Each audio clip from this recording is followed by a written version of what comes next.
इंसान का रूप कैसे बनता है आप और हम सब लोग जानते हैं। इंसान का रूप दोबारा जन्म लेता है। कैसे दोबारा जन्म लेता है? जैसे अंडा एक बार मां के पेट से अंडे के रूप में आएगा और दोबारा उसको मां पकाती है। पकने के बाद उसको जब समय आता है फूट करके बाहर निकलता है, तब पता चलता है कि मैं पक्षी हूं, मैं छिपकली हूं, मैं सांप हूं, मैं कबूतर हूं। कब? जब वो पूर्णतः पक करके सामने आता है। ठीक इस प्रकार मनुष्य केवल मां के पेट से पैदा होकर के मनुष्य नहीं बनता। मनोरभव बनने के लिए इन संतों के चरणों में आना पड़ता है। जब गुरुजन आशीर्वाद देते, ज्ञान देते, विद्या देते, तब वो मनोरभव बोलता है और द्विज कहलाता है, अर्थात दोबारा जन्म लेना पड़ता है। सज्जनों, आज हम दोबारा जन्म लेना नहीं जानते, हम दोबारा जन्म लेना नहीं चाहते। हम तो जन्मते भगवान बन बैठे, हम बनते जन्म लेते ही हम अहंकार से फूल बैठते। मेरे से बड़ा कोई व्यक्ति नहीं, मेरे से ज्यादा विद्वान कोई नहीं, मेरे से ज्यादा कोई पूजनीय नहीं है, मेरे से ज्यादा कोई संपन्न नहीं है। ये जो अहंकार का घड़ा होता है ना, वो व्यक्ति को आगे नहीं बढ़ने देता। हमने पूर्व जन्म में कर्म बहुत अच्छे किए रहे, जिसे हिंदू समाज मिला, हिंदुस्तान मिला। और यदि अब हम मनोरभवक बनना चाहते हैं तो पुनः लौटिए हमारी संस्कृति की तरफ। आइए ऋषियों के चरणों में, आइए शास्त्रों के पास में, और आपको मनुष्य बना करके आपकी जीवन की यात्रा को आगे शुरू करेंगे। बस आज जो झगड़ा है मनुष्य का, वो केवल मात्र इस बात है कि हम मनुष्य बनना नहीं चाहते। हम लखपति बनना चाहते हैं, करोड़पति बनना चाहते हैं, हम नेता बनना चाहते हैं, हम अभिनेता बनना चाहते हैं, परंतु हम मनुष्य बनना नहीं चाहते। मनुष्य वो बनता है जिसके जीवन में त्याग हो। मनुष्य वो बनता है जो सेवा करके सर्वोपरि अपने को मानता है। मैं 4 कोटेशन आपको कहना चाहता हूं। देवता कौन, ऋषि कौन, मनुष्य कौन, राक्षस कौन और दानव कौन? देवता वो यो ददाति स देव, वो जो सब कुछ देने की क्षमता रखते हुए देव होते हैं। रामदेव जी, बाबू जी, गोगा जी, अन्य कितनों के नाम ले लें, जिन्होंने धर्म, संस्कृति, गाय सबके लिए अपने प्राणों को न्योछावर किए हुए सब देवता आज लोक देवताओं के रूप में पूजे जाते हैं। मनुष्य कौन? आप कहेंगे हम सब लोग मनुष्य नहीं, मनुष्य वो नहीं जो यहाँ सेवा करोति सह मनुष्य, जो सेवा करने में अपने को सदा तत्पर रखता है, वो मनुष्य की श्रेणी में आता है। क्या हम लोग सेवा करते हैं? तो हम मनुष्य सेवा करके भी सजना कभी भी फल मत चाहना। मैं ये कर रहा हूं, इसका मुझे फल मिल जाए, लोग मुझे पूछे, मेरा नाम रोशन हो जाए, पत्थरों में लिखा जाए, जगह जगह मुझे उच्चारित किया जाए, मेरे 3-3 पीढ़ियों के मैं नाम लिखा दूं। सेवा, ये सेवा नहीं होती है। सेवा के पीछे आप फल की इच्छा मत रखना, तो वो सेवा आपको बहुत बड़ा फल देगी। और सेवा करके यदि आप कुछ फल की चाहना रखो तो वो सेवा सौदे में बदल जाएगी, वो सेवा सेवा नहीं रहेगी। तो मनुष्य बनना है तो सेवा करो। अब 2 श्रेणियां हमारी रही है, वो एक दानव और राक्षस। वो आज विश्व में सबसे ज्यादा है। कौन सी?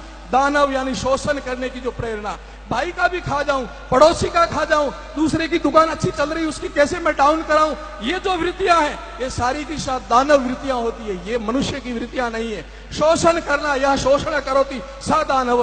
और अंतिम में बात कहना चाहता हूं, जो वृत्ति हमारे अंदर पैदा होती है वो है राक्षस वृत्ति। आज दुनिया में सबसे कोई दुखी करने वाली वृत्ति है, सब दुनिया को हिला करके अंदर से बहुत प्रताड़ित करने वाली वो है, जो आप देखते होंगे व्हाट्सएप पर, आप देखते होंगे फेसबुक पर, किस प्रकार से घिनौनी हरकतें की जाती है, किस प्रकार लोगों को काटा जा रहा है, किस प्रकार गाय को और अबला को, अनाथ को किस प्रकार परेशान किया जाता। वो जो वृत्ति होती है वो राक्षस वृत्ति है। वो किसी जाति की वृत्ति नहीं होती, किसी समाज की वृत्ति नहीं होती। जो राक्षस होता है वो राक्षस ही रहता है। और आज हम सब लोग दुनिया में इन राक्षसों से परेशान हो गया। जगो ऋषियों की औलादे, जगो इन संतों के शिष्यों, जगो देवताओं की औलादे, इन राक्षसों के मुंह बंद करने हैं। इन राक्षसों को जवाब देना है कि मनूर्भव, मनुष्य बनो, तो पुनः भारत की धरती पर आओ, हिंदुस्तान की संस्कृति को स्वीकार करो, हिंदुत्व को स्वीकार करो। और अंत में मैंने कहा था कि गर्व से कहो हम राजस्थानी हैं। पूरे विश्व को देखो और एक भारत को देखो, बरोबर की बात है। मैं हम पूज्य बाप जी से निवेदन कर रहा था कि बाप जी विदेश की यात्रा का प्रतापपुर जी कोई जरूरत नहीं है। क्यों? कि भारत पूरे को देख लो और पूरी दुनिया को देख लो। मैंने बाप जी को प्रणाम करके कहा, मैंने बिल्कुल बाप जी बिल्कुल 100% सही बात है। भारत के अंदर कौन सा ऐसा क्षेत्र है, देखिए भौगोलिक स्थिति से, पठार यहाँ, नदियां यहाँ, जंगल यहाँ, बर्फ यहाँ, रेगिस्तान यहाँ, 12 मास बरसात होने वाला क्षेत्र यहाँ। दुनिया में ऐसा कोई देश नहीं। भारत को देख लो, पूरी दुनिया को देख लिया। ठीक इसी प्रकार यदि भारत को देखना है तो सबसे पहले राजस्थान को देख लो आप। राजस्थान का ऐसा कौन सा क्षेत्र है जिसको देखने से आपका भारत का स्वरूप नहीं दिखता है? राजस्थान में भी यही स्थितियां, कहीं पठार है, कहीं नदियां हैं, कहीं जंगल है, कहीं झरने हैं, कहीं रेगिस्तान है, कहीं कुछ है। तो ये सारा का सारा स्वरूप पूरा का पूरा मेरे राजस्थान के अंदर समर्पित होता है। और राजस्थानियों को देख लो, पूरे हिंदुस्तानियों को देख लो आप, जिसके सर पर पगड़ी हो, मूसा पर तान हो और गर्व से कह के मैं राजस्थानी हो, तो वो संस्कृति में धरा से जुड़ी हुई आवाज निकलती है।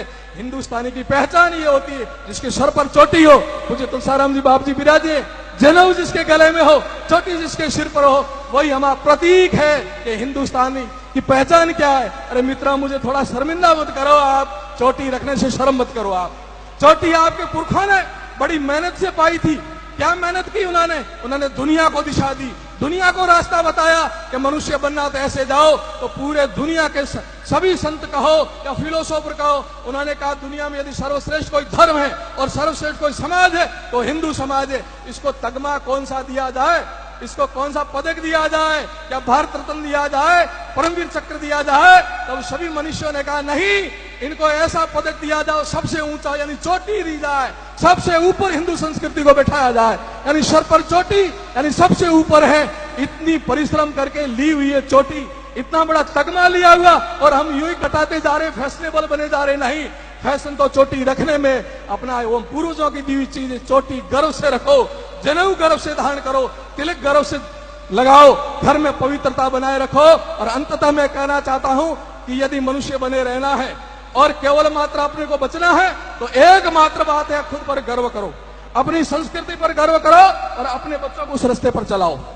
आप सब गृहस्थी हो, आपका धन मैं नहीं आंकूंगा, आप कितने बैंकों में पैसे लेके बैठे हो, आपकी कितनी अच्छी गाड़ियां मैं नहीं आंकूंगा, ये संत भी नहीं आंकेंगे कि आप कितने धनवान हो। संत और हम सब एक ही बात कहेंगे, आपके पूत सपूत हो तो आप धनवान हो, और पूत कपूत हो तो अरबपति होते हुए कंगाल हो आप। इसलिए आप सबसे ज्यादा कोई ध्यान देना चाहते हो, माताओं बहनों युवाओं को सबसे कहना मेरा यही है, संतों का भी यही निवेदन है कि आप किसी भी कोने में रहो दुनिया के, कैसे भी भरकस प्रयास करो, परंतु अपनी संतति और अपने संस्कारों को ऐसे मजबूती से पकड़े रहो कि आने वाली पीढ़ियां आपके समाज को, आपके गुरुओं को और आपके धर्म को भूले नहीं। बस इतना ही कहना चाहता हूं। बाकी आपकी जो तपस्या, लग्न, आपकी निष्ठा और मेहनत देकर के हम सब लोग गदगद हैं।